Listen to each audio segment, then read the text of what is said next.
Buckingham palace నుండి Britain రాజు 3వ Charles cancer బారిన పడినట్లు కీలక ప్రకటన చేశారు. కొన్ని రోజులుగా అనారోగ్యంతో బాధపడుతున్న కింగ్ చార్లెస్కు పరీక్షలు నిర్వహించగా క్యాన్సర్ ఉన్నట్లు నిర్ధారణ అయినట్లు ప్యాలెస్ తెలిపింది. అయితే ఆయన ఏ క్యాన్సర్తో బాధపడుతున్నారో ఇంతవరకు అధికారికంగా చెప్పలేదు. ప్రస్తుతం కింగ్ చార్లెస్ సాధారణ చికిత్స తీసుకుంటున్నట్లు పేర్కొంది. ఒమన్ దేశ కొత్త ప్రధానమంత్రిగా అహ్మద్ అవద్ బిన్ ముబారక్ను నియమించింది. అరేబియా ద్వీపకల్పంలో ఉన్న ఒమన్ హౌతీ తిరుగుబాటుదారులు ఎర్ర సముద్రపు నౌకలపై దాడుల ఫలితంగా పెరిగిన ఉద్రిక్తతలను దృష్టిలో పెట్టుకుని మైన్ అబ్దుల్ మాలిక్ సయీద్ స్థానంలో బిన్ ముబారక్ను నియమిస్తూ ఆ దేశ ప్రెసిడెన్షియల్ లీడర్షిప్ కౌన్సిల్ నిర్ణయం తీసుకుంది. మాజీ ప్రధానికి అధ్యక్ష సలహాదారు పదవిని ఇచ్చారని అల్ జజీరా నివేదించింది. మైనారిటీ వర్గాలకు చెందిన 24 మంది మత పెద్దలతో కూడిన బృందం సోమవారం పార్లమెంట్లో ప్రధానమంత్రి మోదీని కలిశారు. సమావేశానంతరం మత పెద్దలు మాట్లాడుతూ ఈ దేశానికి ఐకమత్యం, శాంతి సర్వోన్నతమైనది. నరేంద్ర మోదీ నాయకత్వంలో విశ్వగురు బాటలో భారత్ అత్యంత వేగంగా దూసుకుపోతుందని నేతలు పేర్కొన్నారు. ఇదే విషయాన్ని మోదీ తన ఎక్స్లో పోస్ట్ ద్వారా తెలియజేసి ధన్యవాదాలు తెలియజేశారు. ఆమ్ ఆద్మీ పార్టీని అణిచివేసేందుకు ఈడీ దాడులు చేపట్టిందని ఢిల్లీ మంత్రి అతిశీ ఆరోపించారు. మనీ లాండరింగ్ కేసులో తమ నేతలకు వ్యతిరేకంగా అవాస్తవ వాంగ్మూలాలను సేకరిస్తుందని మండిపడ్డారు. ఇన్ని చేసినా ₹1 కూడా ఈడీ స్వాధీనం చేసుకోలేదని, తగిన ఆధారాలను గుర్తించలేదని, సాక్షులు ఇచ్చిన ఆడియో రికార్డింగ్లను దర్యాప్తు సంస్థ డిలీట్ చేశారని విమర్శించారు.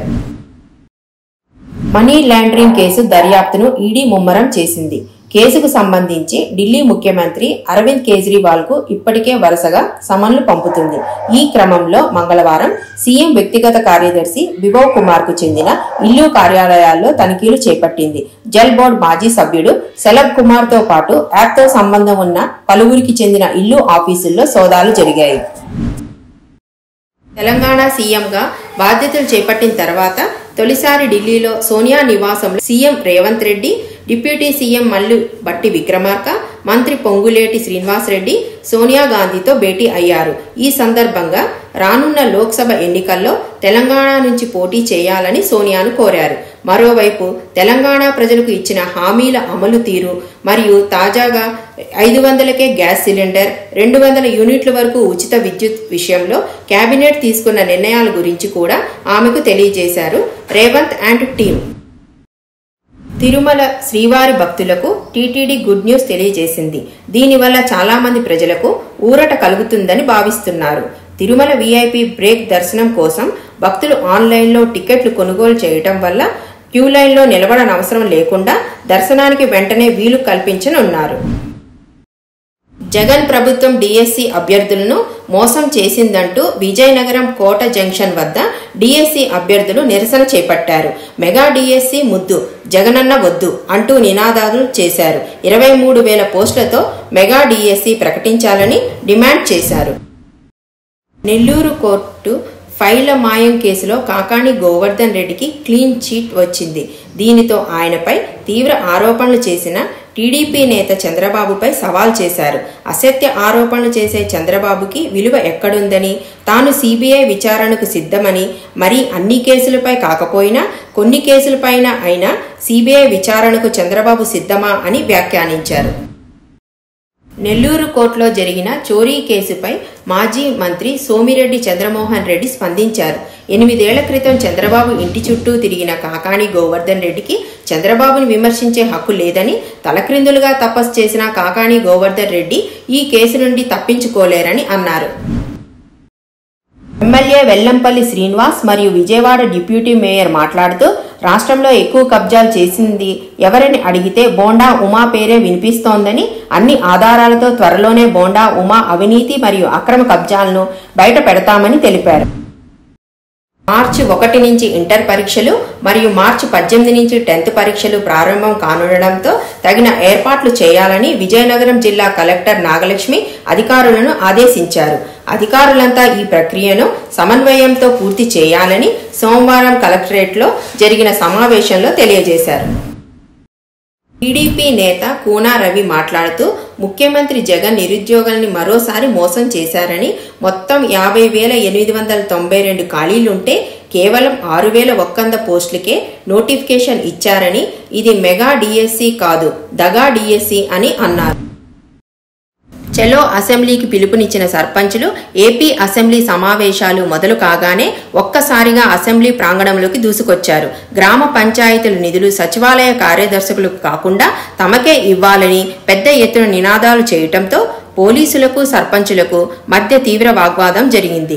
అసెంబ్లీ లోపల టీడీపీ ఎమ్మెల్యేలో నిరసన, బయట సర్పంచుల ఆందోళనలతో ఏపీ అసెంబ్లీ హీటెక్కింది. దీనితో స్పీకర్ టీడీపీ ఎమ్మెల్యేలను ఒక్కరోజు సస్పెండ్ చేస్తూ నిర్ణయం తీసుకున్నారు.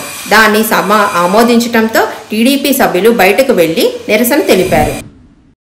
రాష్ట్ర కేబినెట్ రాష్ట్ర గేయంగా ఆమోదించిన జై జై హే తెలంగాణ గీత రచయిత అందేశ్రీ బాసరి అమ్మవారిని దర్శించుకున్నారు. ఆయన మాట్లాడుతూ, బాసర అమ్మవారికి నాకు అవినాభావ సంబంధం ఉంది. నాలో శక్తి ఉన్నంత వరకు, నేను చనిపోయినంత వరకు దర్శనం చేసుకుంటూనే ఉంటాను అని అందేశ్రీ పేర్కొన్నారు. అయోధ్యకు వెళ్లే రామభక్తుల కోసం సికింద్రాబాద్ పార్లమెంట్ పరిధిలో బీజేపీ ఎమ్మెల్యేలు కె వెంకటరమణారెడ్డి, ధన్పాల్ సత్యనారాయణ గుప్తా ప్రత్యేకంగా ఏర్పాటు చేసిన ఆస్థా ఎక్స్ప్రెస్ రైలును కాషాయ జెండా ఊపి ప్రారంభించారు. రామభక్తులకు ఎటువంటి ఇబ్బందులు లేకుండా తెలంగాణ నుండి 32 రైళ్లను ఏర్పాటు చేసిన ప్రధానమంత్రి మోదీకి వెంకటరమణారెడ్డి కృతజ్ఞతలు తెలిపారు. మల్లారెడ్డి నారాయణ మల్టీ స్పెషాలిటీ హాస్పిటల్లో అత్యాధునిక క్యాథ్ ల్యాబ్ను అధునాతన వైద్య సదుపాయాలతో ప్రారంభించారు. ఈ కార్యక్రమంలో ఆసుపత్రి చైర్మన్ మేడ్చల్ ఎమ్మెల్యే మల్లారెడ్డి, జాతీయ shooter Esha Singh, vice chairman doctor Bhadra Reddy, managing director doctor Preethi Reddy, వైద్యులు, ఆసుపత్రి సిబ్బంది పాల్గొన్నారు. హరిరామ జోగయ్య లేఖ నేపథ్యంలో ఏపీలో పవర్ షేరింగ్ పై చర్చ జరుగుతుంది. జనసేన టీడీపీతో పొత్తులో భాగంగా అధికారాన్ని కూడా పంచుకుంటారా లేక ఇట్లతోనే సరిపెడతారా అనే ప్రశ్నలు తలెత్తుతున్నాయి. ఈ విషయంపై బొలిశెట్టి సత్యనారాయణ మాట్లాడుతూ, ఏపీలో అధికార పక్షాన్ని ఢీకొట్టాలంటే పొత్తులే పై ఎత్తులని, వైసీపీకి అధికారం రాకుండా చేయటమే మా మొదటి లక్ష్యమని, ఆ తర్వాతే పవర్ గురించి ఆలోచిస్తామని, లేదా కర్ణాటక మాదిరి పవర్ షేరింగ్ జరగొచ్చు అని ఆయన పేర్కొన్నారు. కానీ ఇది నిజంగా సాధ్యమేనా? ఈ అంశంపై పోలింగ్కి ముందే క్లారిటీ వస్తుందా అంటే టీడీపీ జనసేనకే తెలియాలి. టీఆర్ఎస్ అధినేత మాజీ ముఖ్యమంత్రి చంద్రశేఖరరావు మంగళవారం ఉదయం తెలంగాణ భవన్కు వెళ్లారు.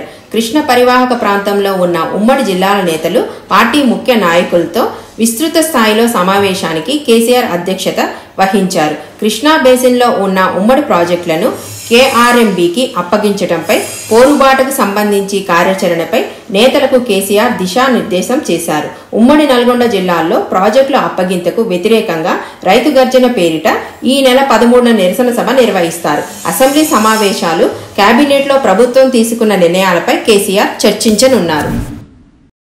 భారతదేశంతో సహా ఆసియాలో అత్యంత సంపన్నుడిగా రిలయన్స్ అధినేత ముఖేష్ అంబానీ పేరు తెచ్చుకున్నారు. బ్రాండ్ గార్డియన్ షిప్ ఇండెక్స్ 2024లో ప్రపంచంలోనే 2వ స్థానంలో నిలిచి ఆయన కెరియర్లోనే ప్రతిష్టాత్మక మైలురాయిని అందుకున్నారు. ఏకంగా మైక్రోసాఫ్ట్ సీఈఓ సత్య నాదెండ్ల, గూగుల్ సీఈఓ సుందర్ పిచాయ్లను అధిగమించి వరుసగా 2వసారి ఈ ఘనతని సాధించారు. స్మార్ట్ ఫోన్ తయారీ సంస్థ శాంసంగ్ తమ సరికొత్త గ్యాలక్సీ S24 సిరీస్ను బంజారాహిల్స్లో రోడ్ నంబర్ 12లో గల హ్యాపీ మొబైల్స్ వేదికగా టాలీవుడ్ నటి Sreeleela, CMD Krishnapavan, executive director Kota Santosh తదితరులు కలిసి మార్కెట్లోకి విడుదల చేశారు. ఈ సందర్భంగా ఆ ప్రాంతమంతా కోలాహలంగా అభిమానులతో కిక్కిరిసిపోయింది. నటి శ్రీలీల హ్యాపీ ఈవినింగ్ అంటూ అభిమానులను మరింత ఉత్సాహపరిచారు. సినీ నటుడు మోహన్ బాబు సోమవారం చిత్తూరు జిల్లాలో స్వయంభూగా వెలిసిన కాణిపాక శ్రీ వరసిద్ధి వినాయక స్వామిని దర్శించుకున్నారు. తరువాత ఆలయ ప్రాంగణంలో మోహన్ బాబు విరాళ వ్యయంతో నిర్మిస్తున్న అద్దాల మండపాన్ని ఆయన పరిశీలించారు. మూషిక మండపంలో వేద పండితుల ఆశీర్వాదాలు తీసుకున్నారు.